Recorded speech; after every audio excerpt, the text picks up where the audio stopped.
the Arab Spring. It's a new model, one that doesn't excuse dysfunction, that doesn't lower expectations, that doesn't pretend that values can exist without accountability. So here's the question. Is this the day after Gaza or the dawn of a new Middle East? A Middle East where Israel is no longer isolated, but it is a major factor, where Arab states prioritize growth over grievance, where diplomacy, as AI describes it, is measured in megawatts, trade routes, and strategic leverage. This is the vision, and it's unfolding right before us. For anyone who had doubts on whether Hamas is finished, well, Trump's statements this week was very clear. He said Hamas will be dismantled and won't be a governing force. So yes, there are reasons not to dismiss or deny that Israel is advancing towards its war's objectives in a very meaningful way. And it's taking a bold step forward, despite all the expectations that this would be a drawn-out process.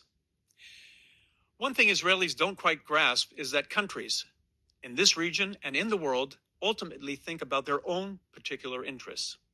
I know that even in Africa, in Asia, and among leaders in the Arab world, there are countries that want one thing: to strengthen themselves against many threats that they face.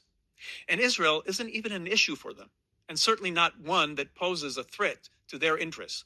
Quite the opposite. Just to give you an idea of how things are far more complex than we assume. The Washington Post reported on what it described as leaked classified documents from the U.S. Department of Defense, that 6 Arab countries expanded their security and military cooperation with Israel during the recent war on Gaza, despite publicly condemning Israeli operations in the enclave. It pointed to joint Israel-U.S. coordination with 6 Arab states, with Qatar, Saudi Arabia, Egypt, Bahrain, and the United Arab Emirates and Jordan, in countering what they described as the Iranian threat. Based on the leaked files, the American Central Command, CENTCOM, reportedly held several meetings and joint exercises with senior military officials from Israel and the 6 Arab countries over the past 3 years. These sessions, the newspaper said, focused on regional threats, such as Iran and underground tunnel warfare.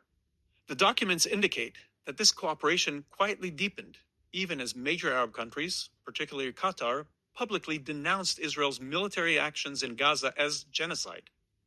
The meetings, according to the Post, took place under direct supervision from the U.S. military leadership.